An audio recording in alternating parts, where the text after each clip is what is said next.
বুবলাই বাড়িতে ফেরার উপলক্ষে নতুন করে অনুষ্ঠান করবে নতুন। অন্যদিকে ডাবলুর বউকে বরণ করে নিল কুর্চি। সম্পূর্ণটা জানতে এক্ষুনি ভিডিওতে লাইক দিয়ে না টেনে দেখতে থাকুন। গল্পের শুরুতে আমরা দেখতে পারবো ঠাম্মি কমলিনীর উপর ভীষণ রকম রেগে যায়, আর তখনই কমলিনীকে বলে, শোনো বৌমা, আমার মুখের উপর তুমি কথা বলতে চেও না। তোমার এবং নতুনের বিয়েটা তো মেনে নিতে পারেনি বুবলাই, আর সে কষ্টে সে বাড়িটা ছেড়েছে। আরেকটা কথা বলতে আমি বাধ্য হচ্ছি, এই সব কিছুর জন্য না তোমরা দায়ী। বুবলাই যে আজকে নিজেকে শেষ করে দেওয়ার সিদ্ধান্ত নিয়েছে, সেটা কিসের জন্য নিয়েছে? শুধুমাত্র তোমাদের জন্য। তোমরা জানতে না যে ছেলেটা এই সম্পর্কটাকে পছন্দ করে না? সব কিছু জানার পরও ছেলেটার দিকে একবার তাকালে না? তোমাদেরকে আমি পই পই করে বারণ করেছিলাম যে এমন কাজ করো না, ছেলেটা শেষ করে দিতে পারে নিজেকে। তখনই আবার বড় মাসি বলে, হ্যাঁ রে লক্ষ্মী, তুই কেমন ধরনের মানুষ রে? তুই তো আসলে দিন দিন খারাপ হয়ে যাচ্ছিস। লক্ষ্মী, তুই আর আমি তো একই মায়ের পেটের বোন। কই, আমি তো কাউকে অপমান করে কথা বলছি না। সকল দোষগুলো তোর চোখেই পড়ছে। হ্যাঁ, সব দোষ এখন বড় বোমার হয়ে গিয়েছে। এ কথাগুলো তুই বলতে চাচ্ছিস? মিঠি তখন বলে, বলো ঠাম্মি, তুমি কি আসলে বৃদ্ধাশ্রমে যেতে চাও? তুমি যদি বলো আমি তোমাকে এক্ষুনি নিয়ে চলে যাব। এদিকে ঠাম্মি মিঠির দিকে তাকিয়ে থাকে। অন্যদিকে বাবিল তখন ঠাম্মির দিকে তাকিয়ে বলে, দেখো ঠাম্মি, অনেকক্ষণ যাবৎ তোমার এই অপমানগুলো সহ্য করে যাচ্ছি, আর কোনোভাবেই সহ্য করব না। তুমি আমার মাকে দিনের পর দিন অন্যায় অত্যাচার অবিচার করে গিয়েছো, সেগুলো আমরা সহ্য করে নিচ্ছি, আর কোনোভাবেই সহ্য করব না। এখন নতুন কাকুর টাকায় তুমি এই বাড়িতে পড়ে রয়েছো, আর তার নামে তুমি বদনাম করছো। আমার মায়ের সুখটা কি তোমার সহ্য হয় না? তখনই কমলিনী বলে, দেখুন মা, যে কথাগুলো বলছেন না, যদি এর আগে হতো সেগুলো নিজের মধ্য নিয়ে মানিয়ে নিতাম, অর্থাৎ এই দোষগুলো আমার বলে আমি মনের মধ্যে গেঁথে রাখতাম, কিন্তু সেটা এখন করব না। আপনাকে হাসি খুশি রাখতে গিয়ে আমার জীবনটাই আমি শেষ করে দিয়েছি, কিন্তু আমি এখন অন্যের স্ত্রী, আর সেটা আমাকে মাথায় রাখতে হবে। একটা কথা ঠিক যে বুবলাই এরকম একটা কর্মকাণ্ড করেছে, কিন্তু সেটা তো একটা নাটক ছিল। সে শুধুমাত্র আমাকে কষ্ট দেওয়ার জন্য করেছে। এখন যদি আমাকে, আমার স্বামীকে কষ্ট দেওয়ার জন্য আমার ছেলে এই কাজগুলো করে, অবশ্যই আমি প্রতিবাদ করব। কিন্তু একটা কথা কিন্তু অবশ্যই ঠিক, বুবলাই আমার প্রথম সন্তান, আর তার জন্য অবশ্যই আমার মনটা কাঁদে। কিন্তু সে যদি আমার মন না বুঝে, তার দিকে আমি ফিরেও তাকাবো না। ঠিক কিছুক্ষণ পর নতুন বাড়িতে ফিরে বাবিল তখন বলে, নতুন কাকু তুমি কোথায় ছিলে? তোমার জন্য কতটা টেনশন করছি আমরা সবাই। তখনই কমলিন বলে, কি ব্যাপার, আমাকে তো কোনো কিছু বলে গেলে না? নতুন তখন বলে, আরে আমি ইনস্টিটিউটে ছিলাম, ওইখান থেকে ছুটি হয়ে যাওয়ার পর আমার একটা কাজ ছিল। আমার কি কাজ থাকতে পারে না? এত টেনশন কেন করছো? তখনই কমলিন বলে, টেনশন করবো না? বাড়ির কেউ খাওয়া দাওয়া করেনি তোমার জন্য, তুমি তো ফোনটাও বাসায় রেখে গেছো। এখন একটা ফোন করে তো আমাকে বলতে পারতে যে কোথায় আছো। টেনশন কি হবে না নাকি? তখনই মিঠি বলে, আচ্ছা নতুন কাকু, তুমি এভাবে ভুল করে ফোনটা ফেলে রেখে গেছো, আমাদের কি টেনশন হতে পারে না? তুমি কোথায় গেছো না গেছো? নতুন কাকু তুমি প্লিজ এরকমটা করবে না, আমাদেরকে অন্তত একবার বলে যাবে তুমি কোথায় যাচ্ছ না যাচ্ছ। তোমার জন্য আমাদের কতটা কষ্ট হয়। এখন তুমি এত রাতে বাড়িতে ফিরে এসেছো, এখন তোমার যদি কোনো খোঁজ না পাই, আমাদের তো সেই কষ্ট হবেই, আমরা তো তোমাকে খুঁজবই। তখনই আবার নতুন বলে ওঠে, মিঠি তুই তো বললি আমি ভুল করে চলে গিয়েছিলাম মোবাইলটা ফেলে, এখন ভুল হলে তো আর কিছু করার ছিল না।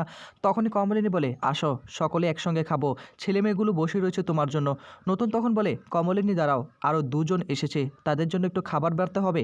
কমলিনী বলে, কেন, তোমার বন্ধু এসেছে? কিছুক্ষণ পর দেখা যাবে লাগেজপত্র নিয়ে বাড়ির ভেতর প্রবেশ করে বুবলাই এবং বর্ষা, আর বুবলাই এবং বর্ষা তাকিয়ে থাকে তার মায়ের দিকে।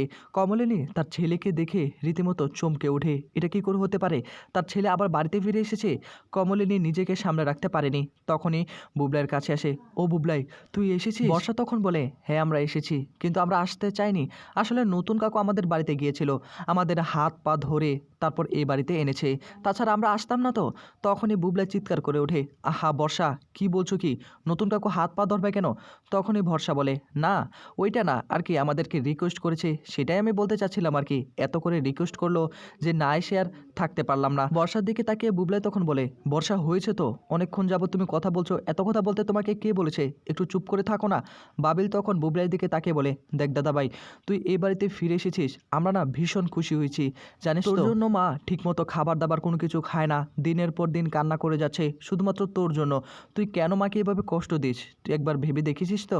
তখনই আবার মিঠি বলে ওঠে, দেখ দাদা ভাই, তুই যেহেতু তোর স্ত্রীকে নিয়ে এই বাড়িতে এসে পড়েছিস, কিন্তু আমি একটা কথা বলতে চাই, তোর বউ যেন কোনোভাবে আমার মাকে অসম্মান করে কথা না বলে, অপমান করে কথা না বলে। তুই তো নিজে একজন অ্যাডাল্ট মানুষ, তুই কি আমার মায়ের সুখটা কি একবার সহ্য করতে পারিস না? আমার মায়ের দিকটা তাকাস না? শুধুমাত্র তোর একার জন্য মা দিনের পর দিন কষ্ট পাচ্ছে। এদিকে কমলিনী বুবলার কাছে এসে কান্নায় ভেঙে পড়ে। কমলিনী বুবলার কাছে এসে বুবলাকে প্রশ্ন করে, বাবা তুই কি খেয়েছিস কিছু? তোর মুখটা তো একদম শুকিয়ে রয়েছে। বুবলাই তখন বলে, না মা, এখনো কিছু খায়নি। আসলে নতুন কাকু আমার বাড়িতে গিয়েছিল। নতুন কাকু সবটাই আমাকে খুলে বলেছে। আসলে নতুন কাকু যতক্ষণ ছিল এর আসার আগ পর্যন্ত আমি খাবার দাবার খাইনি। আসলে বর্ষার বাপের বাড়ি থেকে আমাকে খাবার পাঠাতো। এখন সে খাবার কখন আসবে না আসবে সেটা তো আর ঠিক ঠিকানা নেই। সেজন্য নতুন কাকুর সঙ্গে আমি চলে এসেছি। তখন কমলিনীর দিকে তাকে বলে, আরে ছেলেটাকে কিছু খেতে দাও, অনেকটা টায়ার্ড সে। এত কথা বলছো কেন? পরে কথা বলা যাবে না? হ্যাঁ। তখনই আবার বুবলাই বলে ওঠে, মা আমাকে কিছু খেতে দিবে? তখনই কমলিনী বলে, বাবা তোর জন্যই তো আমি বসে রয়েছি। তোর জন্য আমি দিনের পর দিন না খেয়ে রয়েছি। তোর জন্য আমার যে কী যে কষ্ট হয় তোকে আমি বুঝাতে পারবো না বাবা। তুই কেন আমাকে এইভাবে ভুল বুঝে দূরে সরে থাকিস? তুই আর কখনো আমাকে ছেড়ে চলে যাস না। এই বুবলাই তখন তার মায়ের হাত ধরে তার মায়ের কাছে ক্ষমা চায়, আমাকে তুমি ক্ষমা করে দাও মা। কিন্তু কমলিনী তো নিজের ছেলের দিকে তাকিয়ে আর কোনো কিছুই বলতে পারলো না। তার ছেলেকে জড়িয়ে ধরে ফেললো। আর তখনই ঠামে বলে ওঠে, হ্যাঁ রে বুবলাই, আমি ভীষণই খুশি হয়েছি তুই এই বাড়িতে ফিরে এসেছিস। কিন্তু তুই কি একবারও ঠাম্মির কাছে আসবি না? আয় না একটু ঠাম্মির কাছে, তোকে একটু আদর করে দেই। এদিকে তখনই আবার বাবিল বলে, হ্যাঁ ফিরে এসেছে, তোমার আরেকজন সঙ্গী ফিরে এসেছে, তোমার আদরের নাতবউ। তখনই আবার মিঠি বলে ওঠে, দেখো ঠাম্মি তোমাকে একটা কথা বলছি, এর আগে কিন্তু তুমি এবং তোমার নাতবউ মিলে আমার মাকে অপমান করার চেষ্টা করেছিলে। এখন অন্তত এই কাজটা তুমি করো না। তোমার নাতবউ এসেছে, তোমার সঙ্গে আলাপ আলোচনা করবে গোপনে। তখনই আবার ঠাম্মি বলে ওঠে, বেশ করেছে, বেশ করেছে। আমার নাতবউ বলে কথা, আমার সঙ্গে আলাপ আলোচনা করতেই পারে। সে কোনো কাজ জানে না, তাকে আমি কাজ বাজ শিখিয়ে সেটা কি আমি ভুল কিছু করি নাকি? তখনই আবার বড় মাসি বলে ওঠে, কী ব্যাপার বর্ষা, তুমি তো খুব বড় মুখ করে বলেছিলে এই বাড়িতে আর আসবে না, তা হঠাৎ করে কেন তুমি এই বাড়িতে চলে আসলে? তোমার বাপের বাড়িতে কি জায়গা ছিল না? বর্ষা তখন বলে, শোনো বড় ঠাম্মি, একটা কথা বলছি। এখন রুদ্র এই বাড়িতে ফিরে এসেছে। এখন রুদ্র যেখানে থাকবে আমাকে তো সেখানেই থাকতে হবে। রুদ্র হলো আমার স্বামী, এতটুকু কর্তব্য আমাকে পালন করতে হবে না? এখন নতুন কাকু আমাদেরকে রিকোয়েস্ট করে এই বাড়িতে নিয়ে এসেছে, আমি তো আসতে চাইনি। এখন রুদ্রর কথা ভেবে তার সুস্থতার জন্য আমাকে এই বাড়িতে আসতে হলো। এছাড়া আমার আর কোনো কিছুই করার ছিল না। অন্যদিকে দেখা যাবে যে ডাবলুর বউ চলে আসে বাড়িতে, অর্থাৎ কুর্চির ছেলের বউ। আর আসার পরই তখন তাদেরকে বরণ করে নেওয়ার পালা। কুর্চি তখন বলে, বাড়ির বড় কে আছে, তারা একটু বরণ করে নেক না। মেয়েটা অনেক দূর থেকে এসেছে, অনেকটা জার্নি করে এসেছে, তার একটু বিশ্রাম নেওয়া দরকার। এদিকে সকলে রিকোয়েস্ট করে কুর্চিকে। আর তখনই ডাবলুর বাবা অয়ন বলে ওঠে, আচ্ছা ছেলে এবং ছেলের বউকে সর্বপ্রথম কে বরণ করে নেবে তোমরা বলো তো? তখনই সকলে চিৎকার করে ওঠে, অবশ্যই মা করবে। ডাবলুর বাবা অর্থাৎ অয়ন তখন বলে, তাহলে কুর্চি যাও না, একটু বরণ করে নিয়ে আসো না। হলে মা ছেলে এবং ছেলের বউকে বরণ করবে না, ঘরে তুলবে না? এদিকে কমলিনী সকলের কথা রাখার জন্য হাতে বরণ ডালা তুলে নেয়। আর তখনই ডাবলু এবং তার স্ত্রীকে বরণ করে নিতে শুরু করে। আর সকলেই ভীষণ রকম খুশি হয়ে যায় যে ছেলে এবং ছেলের বউকে তার মা নিজেই বরণ করে নিচ্ছে। কুর্চিও কিন্তু মনে মনে ভীষণ রকম খুশি হয়ে যায়। এদিকে বরণ করা শেষ করে তখনই আবার কুর্চি বলে ওঠে, আমার বরণ করা শেষ, আর কে কে আছো সকলে এবার একটু একটু করে বরণটা করে নাও তো। মেয়েটা অনেক দূর থেকে এসেছে, জার্নি করে এসেছে, তার একটু বিশ্রাম নেওয়া দরকার। এদিকে তখনই ডাবলুর বউ এসে কুর্চির সঙ্গে কথা বলতে থাকে। ডাবলু তখন তার বাবার সঙ্গে দেখা করতে আসে, অর্থাৎ অয়নের সঙ্গে। অয়নদীপ এবং ডাবলু দুজনে কথা বলতে থাকে। আর তখনই অয়নদীপের কথা মতো একটা প্ল্যান সাজায় ডাবলু। ডাবলু তখন তার স্ত্রীকে বলে, তোমাকে যেটা বলেছিলাম সেটা তুমি বলতে পারবে তো মাকে?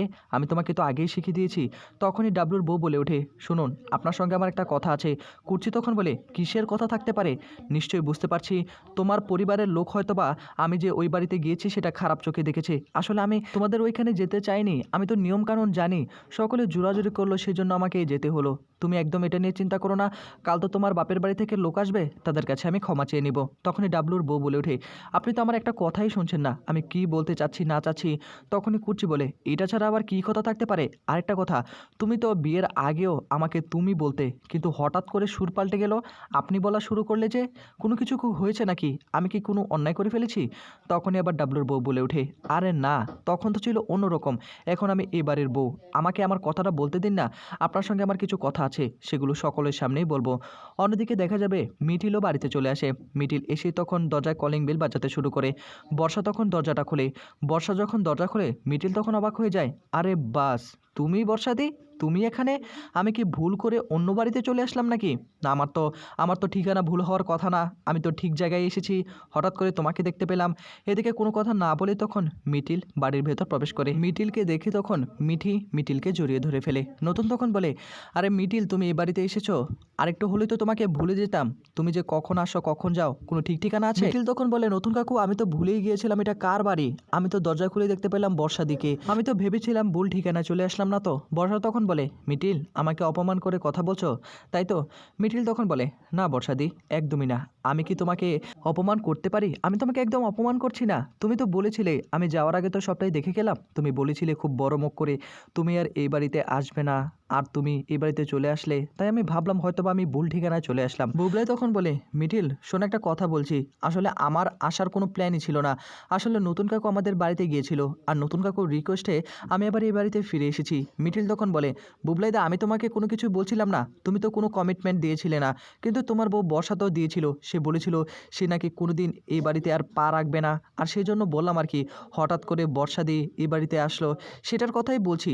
তুমি তো আর অন্যায় কোনো কিছু করোনি। তোমাকে আর কি বলবো, তোমাকে বলার কিছু নেই।